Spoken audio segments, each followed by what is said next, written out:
Guys, നമുക്ക് എൻ്റെ വ്ളോഗിൻ്റെ പേരാണ് കുടമുല്ല വ്ളോഗ്. ഞാൻ ഒരു കുക്കിംഗ് വീഡിയോ ആയിട്ടാണ് വന്നിരിക്കുന്നത്. നിങ്ങളെല്ലാവരും എന്നെ സബ്സ്ക്രൈബ് ചെയ്യുക, ഷെയർ ചെയ്യുക, ലൈക്ക് ചെയ്യുക. അപ്പം നിങ്ങളുടെ എല്ലാവരുടെയും അനുവാദത്തോടുകൂടി ഞാനിപ്പോൾ തുടങ്ങിയിട്ട് 3 ദിവസമായി. കുറച്ച് പേരൊക്കെ കണ്ടിട്ടുള്ളൂ. അപ്പോൾ എല്ലാവരിലേക്കും ഇത് എത്തിക്കുക. എൻ്റെ കുഞ്ഞൊരു വീഡിയോ ആണ്. നിങ്ങൾക്ക് ഇഷ്ടപ്പെടുമെന്ന് ഞാൻ വിശ്വസിക്കുന്നു. നിങ്ങളുടെ എല്ലാവരുടെയും സപ്പോർട്ട് എനിക്കുണ്ടാവണം. നമുക്ക് ഇന്നൊരു വെജിറ്റബിൾ മെഴുക്കുവരട്ടിയാണ് ഞാനിന്ന് ഉണ്ടാക്കാൻ പോകുന്നത്. പച്ചക്കായ, ഉരുളൻകിഴങ്ങ്, സവോള, പച്ചമുളക്, ഇത്രയും സംഭവങ്ങൾ വെച്ചിട്ടാണ് നമ്മളിത് ചെയ്യുന്നത്. അതാണ് നമ്മുടെ ഇൻഗ്രീഡിയൻസ്. അപ്പം അതിനകത്ത് വേണ്ട ഉള്ള കാര്യങ്ങളൊക്കെ ഞാൻ പുറകെ പറയാം. അപ്പം നിങ്ങൾ എല്ലാവരും എന്നെ സപ്പോർട്ട് ചെയ്യണം. ഓക്കെ, നമുക്ക് തുടങ്ങാം. അപ്പം നമ്മൾ ആദ്യം സ്റ്റൗ കത്തിക്കുന്നു.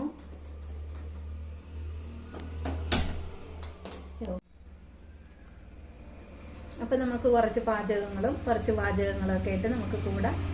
അപ്പം നിങ്ങളെല്ലാവരും എൻ്റെ കൂടെ ഉണ്ടാവുമെന്നുള്ള ശക്തമായ വിശ്വാസത്തോടു കൂടി നമ്മൾ ആരംഭിക്കുകയാണ് ഈ യാത്ര. നമുക്ക് ഒരുമിച്ച് നീങ്ങാം. അപ്പം നമ്മുടെ ചട്ടി ചൂടായിട്ടുണ്ട്. നമുക്ക് കുറച്ച് കോക്കനട്ട് ഓയിൽ ഒഴിച്ചു കൊടുക്കാം. കുറച്ച് മതി കേട്ടോ. അതിലേക്ക് അല്പം കടുകിട്ട് കൊടുക്കാം.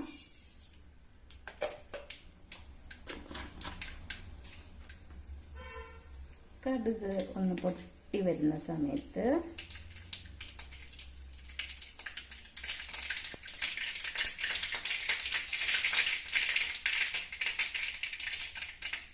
നമുക്ക് വേപ്പില ഇട്ട് കൊടുക്കാം.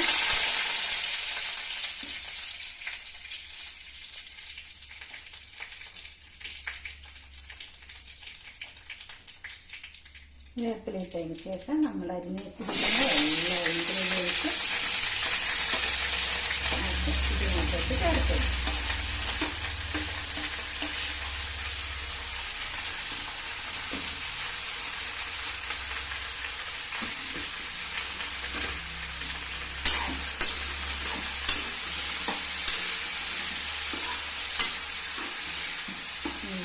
നമ്മളൊന്ന് ഇളക്കി മിക്സ് ചെയ്തിട്ട്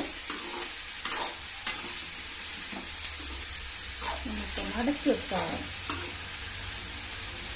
തീ കുറച്ച് നമ്മളൊന്ന് അടച്ചു വെക്കണം.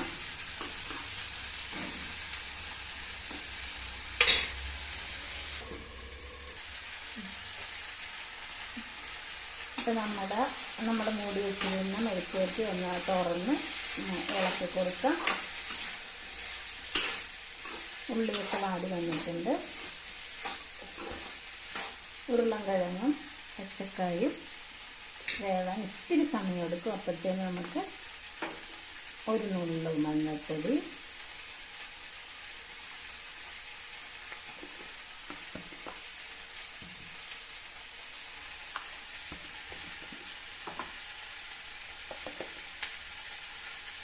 അര ടീസ്പൂൺ മുളക് പൊടി ആവശ്യമുള്ളവർക്ക് കൂടുതൽ ചേർക്കാത്തോ. നമുക്ക് ഇവിടെ എരിവ് അധികം വേണ്ടാത്തതുകൊണ്ട് നമ്മൾ കുറച്ച് മുളക് പൊടി ഇടുന്നുള്ളൂ. മിക്സ് ചെയ്യുക.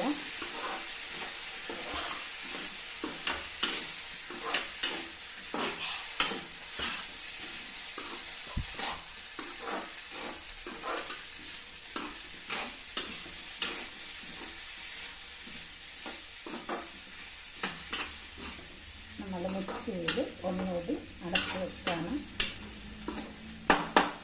അപ്പം നിങ്ങളോർക്കും എന്താണ് ഈ ചേച്ചി ഉപ്പിടാതെ കറി വെക്കുകയാണെന്ന് വിചാരിക്കും. അല്ല, ഉപ്പിടാതെ അല്ല കറി വെക്കുന്നത്.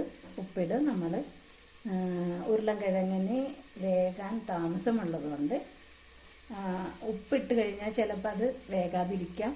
അപ്പം നമ്മുടെ മക്കൾ കഴിച്ചൊന്നും വരില്ല. അപ്പം അതുകൊണ്ട് നമുക്ക് വെന്തതിന് ശേഷം നമുക്ക് ഉപ്പിടുന്നതായിരിക്കും ഏറ്റവും ഭംഗി. അപ്പോൾ അവരെ കഴിപ്പിക്കാം, നമുക്കും കഴിക്കാം. ടേസ്റ്റോടുകൂടി നല്ലൊരു മെഴുക്കുവരട്ടി നമുക്ക് കഴിക്കാം. അപ്പോൾ നമുക്ക് ഇത് നമ്മൾ അടച്ചു വെച്ചിരുന്നത് നമുക്ക് തുറന്ന് നോക്കാം എങ്ങനെയുണ്ടെന്ന്. നമ്മുടെ കിഴങ്ങൊക്കെ വെന്തിട്ടുണ്ടോ എന്ന് നോക്കാം. ഓക്കെ, നമ്മുടെ കിഴങ്ങ് നല്ലപോലെ വെന്തിട്ടുണ്ട്. നോക്കട്ടെ, അടിയിലൊന്നും പിടിച്ചിട്ടില്ല കേട്ടോ. ഇത് തീ നല്ലപോലെ കുറച്ച് മൂടി വെച്ച് കഴിഞ്ഞാൽ നമുക്ക് ഇത് നന്നായിട്ട് വേവിച്ചെടുക്കാം. ഇനി നമുക്ക് ഉപ്പിടാം.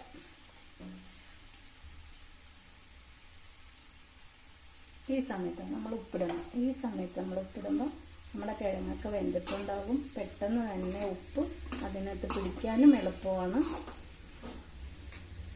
നല്ല സൂപ്പർ ഒരു മെഴുക്ക് വരട്ടി ആയിട്ടുണ്ട്. നമ്മളിതിനകത്ത് വെള്ളമൊന്നും ചേർക്കാതെയാണ് വേവിച്ചിരിക്കുന്നത്. എണ്ണയിൽ മാത്രം വെന്തതാണ്. അപ്പം എല്ലാവർക്കും ഇഷ്ടമാകും. കൂടുതൽ ഓയിൽ വേണ്ടവർക്ക് കൂടുതൽ എണ്ണ ഉപയോഗിക്കാം, കുറച്ച് വേണ്ടവർക്ക് കുറച്ച് ഉപയോഗിക്കാം. എന്നാൽ സിമ്മിലിട്ട് കഴിഞ്ഞാൽ ഇതെല്ലാം നല്ലപോലെ വേഗം ചെയ്യും. നല്ല ടേസ്റ്റും ആയിരിക്കും. വെള്ളം ചേർക്കാത്തതുകൊണ്ട് നല്ല ടേസ്റ്റ് ആയിരിക്കും. ഒരു 5 മിനിറ്റ് കൂടി അതങ്ങനെ സിമ്മിൽ തന്നെ കിടക്കാണ്. മൂടി വെച്ചിട്ടുണ്ട്. ഒരു 5 മിനിറ്റ് കഴിയുമ്പോൾ നമുക്ക് സെർവ് ചെയ്യാൻ പറ്റും. ഓക്കെ.